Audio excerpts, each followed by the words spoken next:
क्या राजस्थान में बीजेपी बिखराव की तरफ बढ़ रही है? बीजेपी के राष्ट्रीय अध्यक्ष जेपी नड्डा ने प्रदेश के सभी नेताओं को दिल्ली तलब किया है, वसुंधरा राजे को छोड़कर। उधर वसुंधरा समर्थकों ने वसुंधरा समर्थक मंच का ऐलान कर दिया है, जिसकी शुरुआत बांसवाड़ा से की गई है। वहां पर सदस्यता अभियान भी शुरू कर दिया गया है। प्रतापगढ़ के पूर्व एमएलए और पूर्व मंत्री नंदलाल मीणा ने वसुंधरा राजे की मांग करते हुए मौजूदा प्रदेश नेतृत्व के खिलाफ आवाज उठा दी है।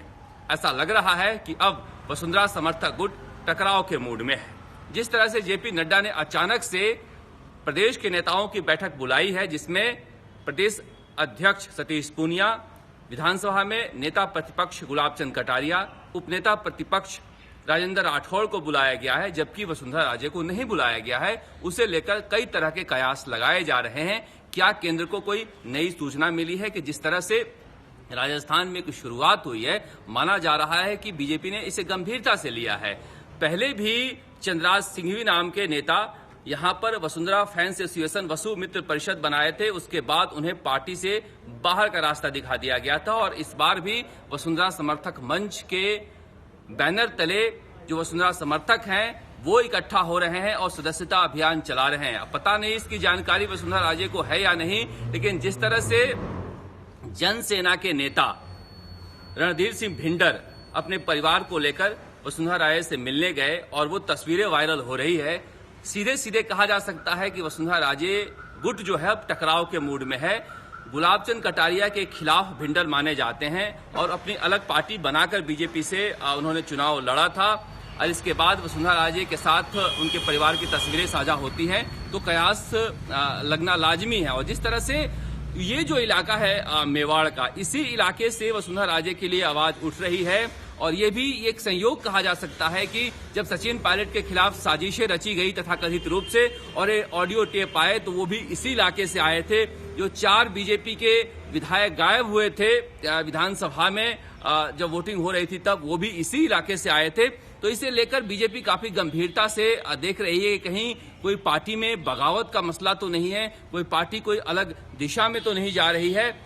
लेकिन एक बात तो साफ हो गया है कि जिस तरह से वसुंधरा राजे को आज की मीटिंग में नहीं बुलाया गया है, करीब करीब कहा जा सकता है कि राजस्थान में बीजेपी की राजनीति से वसुंधरा राजे का दिन अब लद गया है। इस तरह से अगर सतीश पूनिया की बात माने भी कि विधानसभा के उपचुनाव होने हैं, निकाय के चुनाव होने हैं, उसके लिए जेपी नड्डा ने रणनीति बनाने के लिए बुलाया है। हालांकि राष्ट्रीय अध्यक्ष इस तरह से रणनीति बनाने के लिए इन 3 नेताओं को बुलाएं, ये समझ से परे की बात है। कहा तो जा रहा है बहुत कुछ होने वाला है राजस्थान की राजनीति में जनवरी में। हो सकता है बहुजन समाज पार्टी को लेकर जिस तरह से सुप्रीम कोर्ट ने नोटिस जारी किया है विधानसभा अध्यक्ष को, और उसके बाद उपचुनाव भी होने हैं और कहीं कुछ पक रहा है, इस तरह के भी कई कयास लगाए जा रहे हैं। हालांकि कुछ भी नहीं कहा जा सकता राजस्थान की राजनीति में। फिर भी जिस तरह से बीजेपी के मात्र 3 नेताओं को बुलाया गया है, निश्चित रूप से एक साफ साफ संदेश है कि वसुंधरा राजे का अब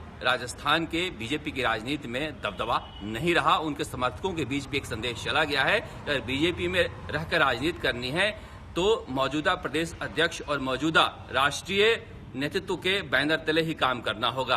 इस बीच वसुंधरा राजे का एक ट्वीट भी आया है। महाभारत से उन्होंने कोट किया है, हे अर्जुन, सफलता और असफलता की आसक्ति से मुक्त होकर समभाव से अपना काम करो, और यही योग कहलाता है। इस तरह का ट्वीट वसुंधरा राजे ने किया है।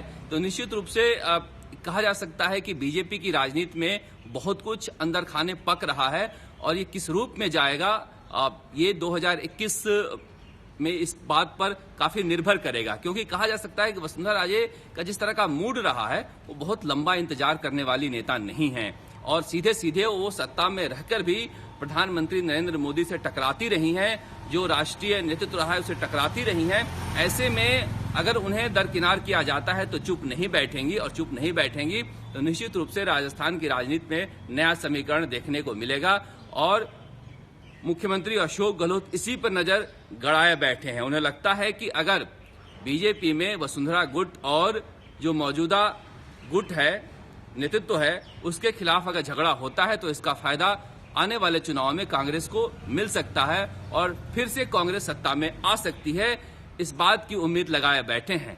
लेकिन प्रधानमंत्री नरेंद्र मोदी और अमित शाह के काम करने के तौर तरीके अलग हैं। वसुंधरा राजे को समझना होगा यह बीजेपी है, कांग्रेस पार्टी नहीं है जहां इस तरह के काम करके वो लंबे समय तक चल सकती हैं। और जिस तरह से किसी भी बड़े नेता को ले लें, चाहे कल्याण सिंह हो, येदियुरप्पा हो, वघेला हो, मां भारती हो, बीजेपी के कोई भी बड़ा नेता पार्टी से निकलकर बहुत ज्यादा सफल नहीं हुआ है। वसुंधरा राजे को इस बात का शायद भान होगा, लिहाजा वो इंतजार करेंगी। कैमरामैन चेतन के साथ शरद कुमार, राजस्थान तक के लिए।